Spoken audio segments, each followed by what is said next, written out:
আজ আমরা জানবো ব্যাংক অফ ইন্ডিয়ার ইন্টারনেট ব্যাংকিংয়ের মাধ্যমে কিভাবে টাকা ট্রান্সফার করতে হয়। এজন্য প্রথমে আমরা ব্যাংক অফ ইন্ডিয়ার অফিসিয়াল ওয়েবসাইটে আসব। আসার পরে ভাষার জন্য ইংলিশ সিলেক্ট করে নেব। ইংলিশ সিলেক্ট করার পরে যে পেজটি খুলে যাবে সেখান থেকে ইন্টারনেট ব্যাংকিংয়ের উপরে একবার ক্লিক করে নেব।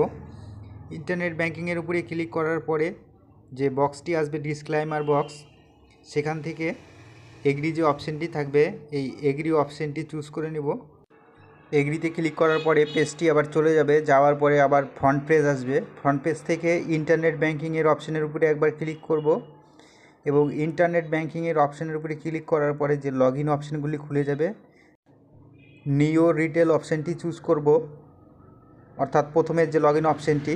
এরপর ইউজার আইডির জায়গায় ইউজার আইডি, পাসওয়ার্ডের জায়গায় পাসওয়ার্ড, আর ফান্ড ট্রান্সফার যে দেখছেন এখানে ড্যাশবোর্ড থাকবে, ড্যাশবোর্ডের জায়গায় ফান্ডস ট্রান্সফার করে নিতে হবে।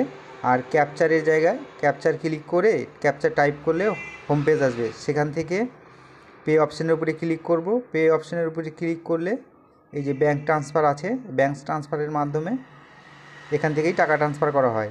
তো আমি ব্যাঙ্ক ট্রান্সফারের উপরে ক্লিক করে নিচ্ছি। ক্লিক করে নেওয়ার পরে বেনিফিশিয়ারি শো করবে, অল বেনিফিশিয়ারি, অর্থাৎ সমস্ত কাস্টমারের নাম। অল বেনিফিশিয়ারির উপরে ক্লিক করে নিলাম।